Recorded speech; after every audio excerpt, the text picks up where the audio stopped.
The Brothers Karamazov, Book 7, A Judicial Error, Subsection 10, The Defense Counsel's Speech, A Stick with Two Ends. Everything grew quiet as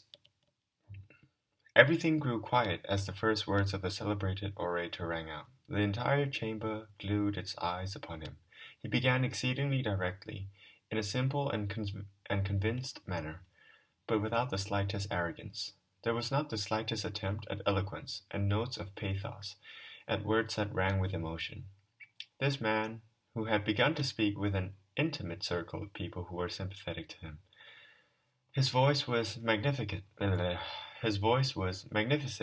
loud and likable, and even in the voice alone, one seemed to hear something sincere and open-hearted. All, however, came to grasp at once that the orator could suddenly rise to genuine pathos, and smite each and every heart with unknown power.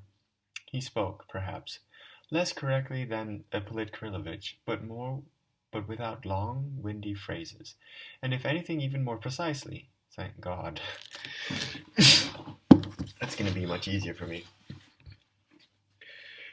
One thing did not initially please the ladies. He kept somehow bending his back, especially at the beginning of the speech, not so much as bowing as, rather, as it were, surging and flying towards his listeners, something that involved a stooping of, as it were, indeed, a half of his long back, as though in the middle of his long and slender back of his there was affixed a hinge, so that it was able to bend at very nearly a right angle.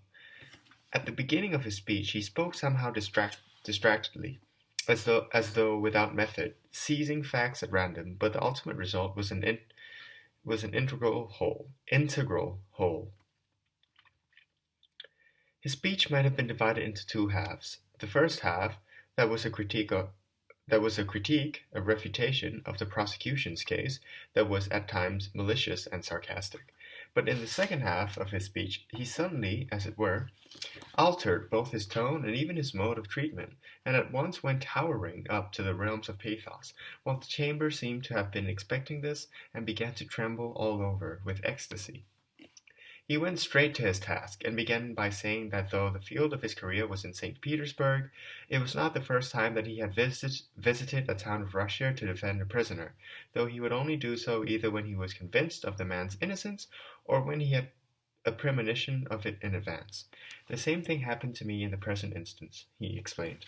Even from the first newspaper reports alone, I had already caught a fleeting glimpse of something that struck me exceedingly in the defendant's favor. In a word, my interest was first and foremost engaged by a certain judicial fact, though frequently recurring in legal practice, yet never, I believe, in such fullness or with such characteristic features as in the case before you. I ought really to formulate this fact only in the finale of my speech, when I conclude my address, but none the less I shall utter my reflection right at the outset too, for I have a weakness for proceeding directly to the point at issue, without reserving effects, or saving up impressions for later.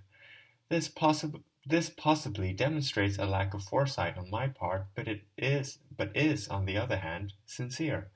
This formulation of mine is the following.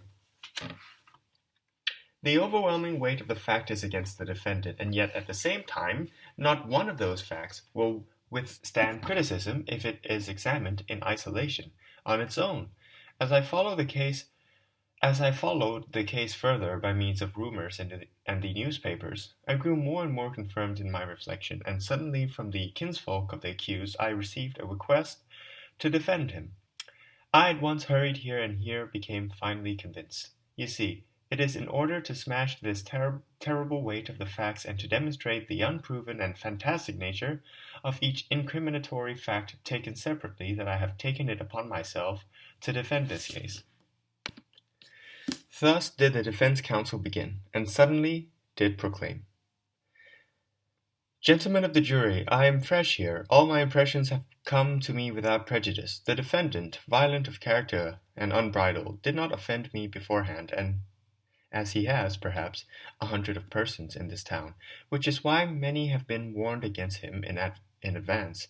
Of course, I, too, admit that the moral feeling of this town's society has been justly aroused.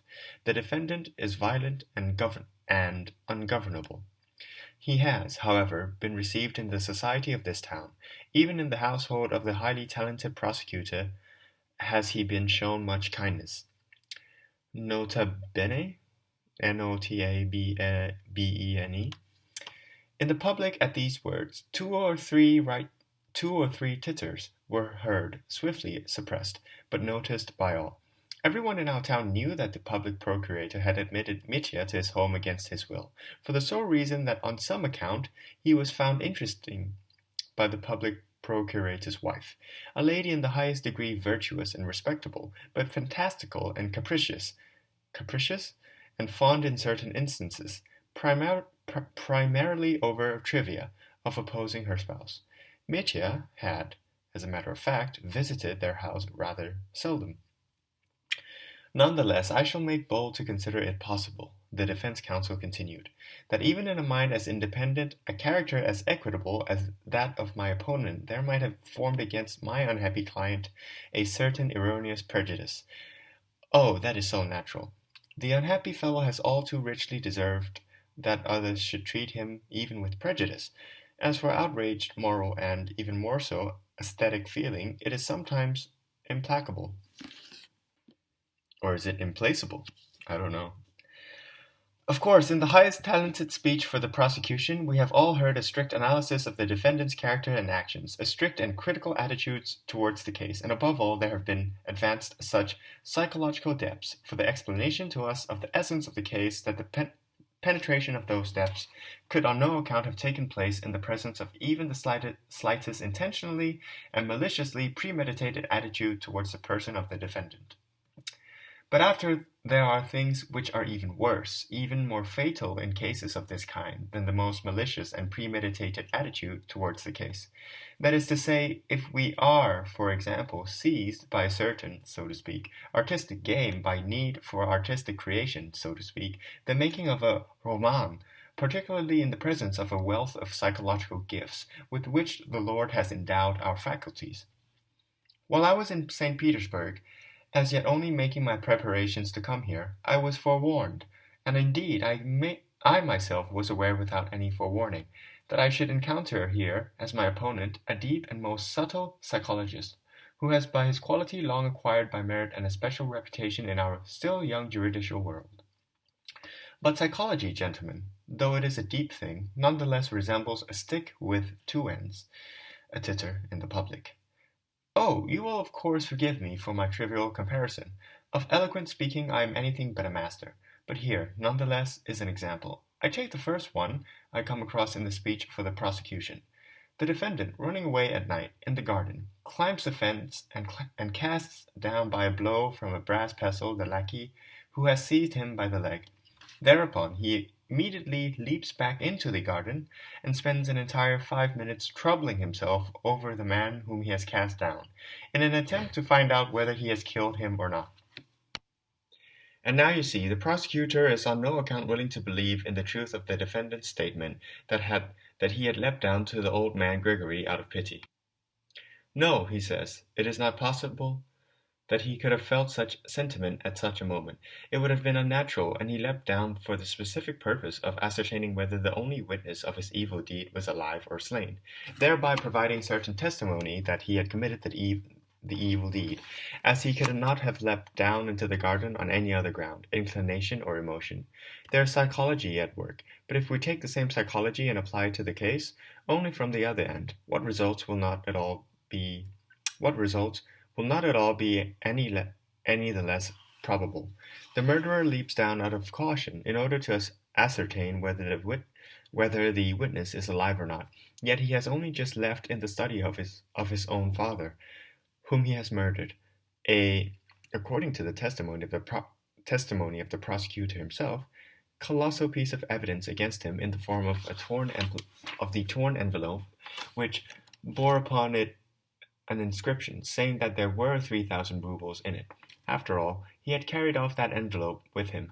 No one in the world would ever have discovered the existence of the envelope or of the money in it, and therefore also the fact that the money had been stolen by the defendant. That is an utterance of the prosecutor himself. Well, so on the other hand, you see, there was insufficient caution. The man lost his nerve, took fright, and ran away, leaving the evidence on the floor. And yet when some 2 minutes later he struck and killed another man, there at once appears at our service a most heartless and calculating sense of caution. But let us allow that it was so, for therein lies psychology's subtlety, that in such circumstances I may be as bloodthirsty and vigilant as the Caucasian eagle at one moment, while at the next I may be blind and timid as the insignificant mole. But if I am so bloodthirsty and cruelly calculating that, having committed the murder, my only thought in leaping down is to see whether the witness of my deed is alive or not, then why should I, so it would appear, trouble myself over this fresh victim of mine for an entire 5 minutes, and in addition possibly acquire new witnesses?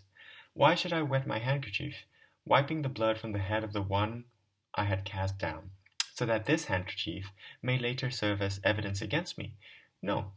If we are so calculating and cruel-hearted, then would it not be better, having leapt down, simply to discombobulate the cast-down manservant with that same pestle again and again about the head, in order to well and truly kill him, and, having eliminated the witness, to remove all care from our heart?